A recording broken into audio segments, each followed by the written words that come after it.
बिजली बोर्ड में जो कर्मचारियों की बात कर रहे हैं, मैं आपकी बात से सहमत भी हूं।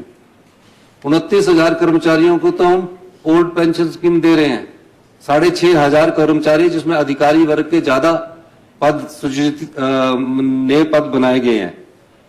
जो ये आपकी समस्या, जो लाइनमैन है, टीमेट है, राजेंद्र राणा जी ने ध्यान लाई, इस पर सरकार बड़ी गंभीरता से विचार कर रही है और आने वाले समय में जहां हम आउटसोर्स कर सकते हैं वहां आउटसोर्स करेंगे और जहां हम नियुक्तियां कर सकते होंगे वहां हम मल्टीपर्पज वर्कर्स की हैसियत के हिसाब से नियुक्तियां भी करेंगे। स्टाफ की हम कमी नहीं आने देंगे। कंडक्टर की भी आपने बात की है। कंडक्टर हमारे पास पूरी है। खंबे पीछे कम थे क्योंकि सप्लाई करने में टाइम लग जाता है, लेकिन हम इस व्यवस्था में थोड़ा और भी परिवर्तन करने की कोशिश करेंगे। यही मेरा आपको कहना है। धन्यवाद। है वो आपने सबसे पहले जो है वो मैंने वीडियो को जो है वो सीएम सुक्खू जी की वीडियो जो थी उसको मैंने लगाया हुआ था, तो वो आपने यहाँ पे देख ली होगी।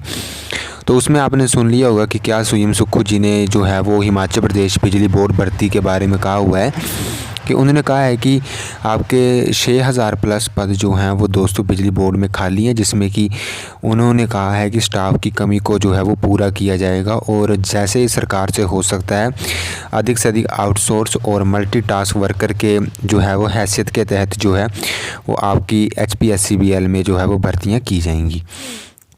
तो ये बात उन्होंने कही हुई है। तो मैं थोड़ा यहाँ पे आपको डिटेल में बता देता हूँ कि आपकी जो है वो उन्होंने लाइनमैन और टीमेट के पदों पर जो है वो कहा हुआ है कि लाइनमैन और टीमेट के पद पे जैसे उन्होंने सवाल उठाया था, जैसे बजट में सवाल उठा था कि लाइनमैन और टीमेट के पद जो है वो काफ़ी खाली चले हुए हैं। तो उन्होंने कहा है कि आउटसोर्स और जैसे सरकार से आउटसोर्स पर नियुक्तियाँ होंगी, आउटसोर्स और अधिक मल्टीटास्क जो है वो वर्कर के तहत जो है वो नियुक्तियाँ HPSCBL में दी जाएंगी, जिसमें कि उन्होंने कहा है कि उच्च दर्जे के जो हैं वो यहाँ पे पोस्टें भी उसमें क्रिएट की गई हैं। तो वो भी उन्होंने कहा है और वो भी उन्होंने कहा है कि 29,000 जो कर्मचारी हैं उनको जो है वो OPS भी जो है वो बिजली बोर्ड में दी जाएगी। तो सबसे पहले क्या फेयर है कि आउटसोर्स और यहाँ पे आपकी जो है वो मल्टीटास्क वर्कर के हैसियत के तहत जो है वो बिजली बोर्ड में भर्ती होनी चाहिए। अभी तक जो है वो डेली वेजेस और कॉन्ट्रैक्ट बेसिस पर जो है वो यहाँ पे हिमाचल प्रदेश बिजली बोर्ड में जो है वो भर्तियाँ हुआ करती थी, बट अब से जो है वो यहाँ पे कहा जा रहा है कि आउटसोर्स और आपके जो है वो यहाँ पे मल्टीटास्क MTS के तहत जो है वो आपकी भर्तियाँ होंगी। तो इसमें तो है वो आपको पता है कि सैलरी में भी फ़र्क पड़ेगा और आपका पक्के होने के उसमें भी आपका जो है वो फ़र्क पड़ेगा।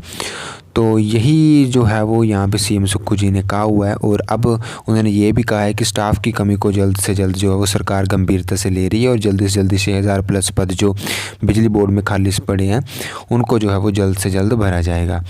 तो अभी से तो 2-3 साल तो हो गए हैं यहाँ पे इस प्रक्रिया को चले हुए, पर बिजली बोर्ड में पदों को जो है वो अभी तक नहीं भरा गया है। तो अब नेक्स्ट देखते हैं कि कब तक जो है वो पदों को भरा जाता है।